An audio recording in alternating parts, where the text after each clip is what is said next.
Sorry friends, कुछ technical issue के कारण जो हमने 4 शहर देखे थे उसके बाद से यह हमारा वीडियो रिकॉर्ड नहीं हो पाया। तो ये वीडियो जस्ट उसके बाद वाले पार्ट में हम डाल देंगे, तो आप लोग परेशान नहीं होगा प्लीज।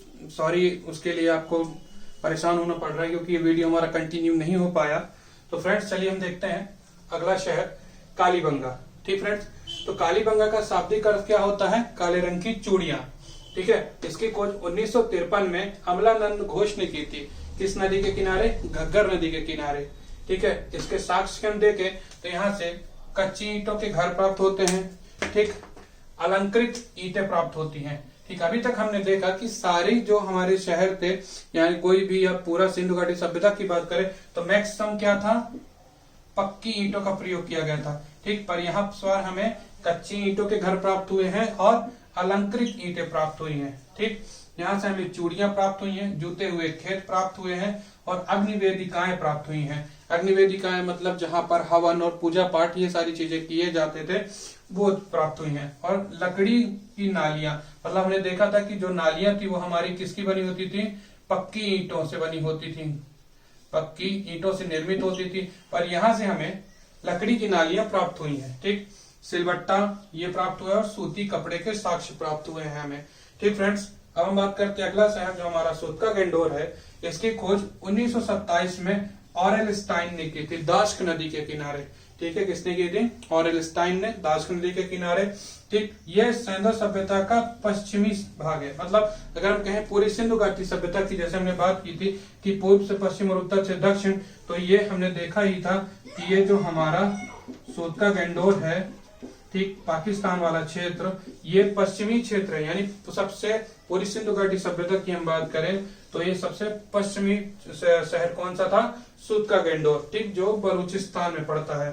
ठीक फ्रेंड्स, यहाँ से 3 अलग अलग संस्कृतियों के साक्ष्य प्राप्त हुए हैं। क्यों? जैसे पाकिस्तान, अफगानिस्तान और बलूचिस्तान। ठीक, यहाँ से हमें इन तीनों अलग अलग संस्कृतियों के साक्ष्य प्राप्त हुए हैं।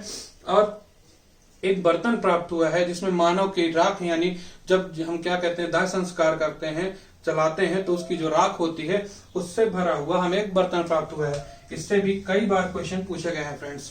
ठीक, अब ये रहे 6 मुख्य शहर जिनकी हमने बात की थी, हमने लेक्चर में बात की थी। ठीक है, इसके अलावा और भी बहुत शहर हैं, जैसे राखीगढ़ी है, बनावली है, चौपड़ है, रंगपुर है, ठीक है, मांडा है और सूदकोटता है। ठीक, ये शहर भी है। ये शहर आप लोग देख लीजिएगा और अगर नहीं होता, आप लोगों को नहीं मिलते हैं, तो प्लीज आप लोग मेरे को कमेंट कीजिएगा। मैं इन शहरों के बारे में भी आपको डिटेल एक लेक्चर डाल दूंगा। ठीक, चलिए फ्रेंड्स, अब हम बात करते हैं सिंधु घाटी की पतन के बारे में। ठीक, तो पहले हम ये जान लेते हैं कि पतन से मतलब क्या है। पतन का मतलब क्या होता है, यानी पतन का मतलब क्या होता है। ठीक, तो आप में से कुछ कहेंगे कि सर पूरी सिंधु घाटी सभ्यता का खत्म हो जाना सिंधु घाटी सभ्यता का पतन कहलाता है। नहीं फ्रेंड्स, कोई भी सभ्यता या कोई भी चीज एकाएक खत्म नहीं होती है। ठीक, वो एक क्रमिक रूप से खत्म होती है। ठीक, तो इसमें अगर हम कहें कि सर्वाधिक सत्य क्या है, ठीक, पतन का अगर हम शाब्दिक अर्थ की बात करें तो जो सिंधु घाटी सभ्यता की विशेषताएं थी, क्या विशेषताएं थी, उनमें कमी आ गई। ठीक, जैसे नगर नियोजन, साफ सफाई, ठीक, सुरक्षा प्राचीर, ठीक, सादा जीवन, इन सब चीजों में क्या सत्ता का केंद्रीकृत होना, इन सब चीजों में कमी आ गई, जिसके कारण धीरे धीरे सिंधु घाटी सभ्यता का पतन होते चला गया और बाद में ये एक नगरीय सभ्यता जो थी हमारी, ये खत्म हो गई और एक अगली ग्रामीण सभ्यता का जन्म हुआ। ठीक फ्रेंड्स, तो पतन से मतलब है कि विशेषताएं जो होती हैं किसी भी चीज की, अगर हम बात करें तो हम यहाँ बात कर रहे हैं सिंधु घाटी सभ्यता की, तो जो सिंधु घाटी सभ्यता की विशेषताएं थी उनमें कमी आ गई, जिसके कारण पतन की ओर अग्रसर हो गए सिंधु घाटी सभ्यता। पर अलग अलग इतिहासकारों का कुछ मानना है कि सिंधु घाटी सभ्यता का पतन किस कारण हुआ होगा। तो उनमें से कुछ जो फेमस जो स्टेटमेंट्स हैं वो हम देखते हैं। ठीक, जैसे गार्डियन चाइल्ड व व्हीलर ने कहा था कि आर्यों का आक्रमण, जैसे मैंने बताया था आपको कि आर्य कहाँ से आए थे? मध्य एशिया से आए थे। तो व्हीलर और चाइल्ड साहब का यह मानना था कि आर्य जो थे मध्य एशिया से आए, उन्होंने इस सभ्यता पर आक्रमण किया, इस सभ्यता के लोगों को मारा और पूर्णतः सभ्यता नष्ट कर दी और फिर वापस चले गए। ठीक फ्रेंड्स, बात करते हैं अगला, फेयर सर्विस। इन्होंने क्या कहा था कि पारिस्थितिकी अनुकूलन, मतलब पारिस्थितिकी अनुकूलन से मतलब है कि बहुत ज्यादा गर्मी या बहुत ज्यादा बरसात या बहुत ज्यादा ठंडी, जिसके कारण सिंधु घाटी सभ्यता के लोग वहां सरवाइव नहीं कर पाए और धीरे धीरे वो वहां से चले गए और पूरी सभ्यता का पतन हो गया। अब बात करते हैं MS वत्स की। इन्होंने कहा था नदी मार्ग में परिवर्तन। ठीक है, जैसे आपने मोहनजोदड़ो मूवी में देखी होगा कि पूरा उसका जो लास्ट सीन है कि क्या जो नदी में बाढ़ आ जाती है और पूरा का पूरा शहर नष्ट हो जाता है, तो ये भी एक संभावना है।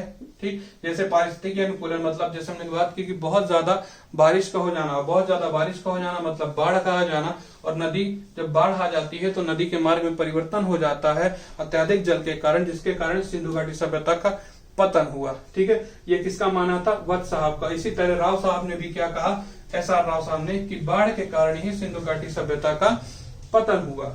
ठीक, अब राइक्स एवं डेक्स साहब ने यह कहा था कि भूकंप एवं जल प्लावन के कारण, जल प्लावन का मतलब यही होता है। ठीक, अब भूकंप यानी भूकंप आया जिसके कारण सिंधु घाटी सभ्यता का अस्तित्व खत्म हो गया। ठीक फ्रेंड्स, अब एक और अस्टाइन।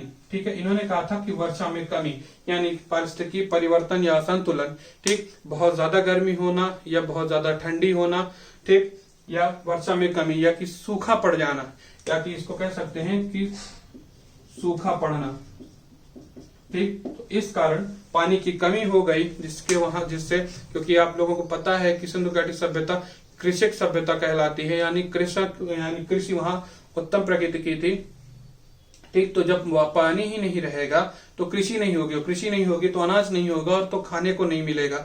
ठीक, पानी पीने के लिए भी चाहिए, जानवरों के लिए भी चाहिए और खेती के लिए भी चाहिए। तो सूखा पड़ गया, वर्षा में कमी हो गई, जिसके कारण सिंधु घाटी सभ्यता का पतन हो गया। ठीक फ्रेंड्स, तो पतन से यहाँ तात्पर्य जैसे मैंने बताया कि पूर्णतः खत्म होना नहीं होता है, उसकी विशेषताओं में कमी आ जाना, और इसी कारण सिंधु घाटी सभ्यता पतन की ओर अग्रसर हुई और एक नगरीय सभ्यता से ग्रामीण सभ्यता में बदल गई। ठीक फ्रेंड्स, इसके बाद हम अगले लेक्चर में बात करेंगे वैदिक सभ्यता की। ठीक फ्रेंड्स, मैं आज के लिए माफी चाहूंगा कि आपका जो लेक्चर था वो कुछ टेक्निकल इश्यू के कारण 2 पार्ट में हो पाया। ठीक फ्रेंड्स, तो आप लोग उसको माइंड मत कीजिएगा।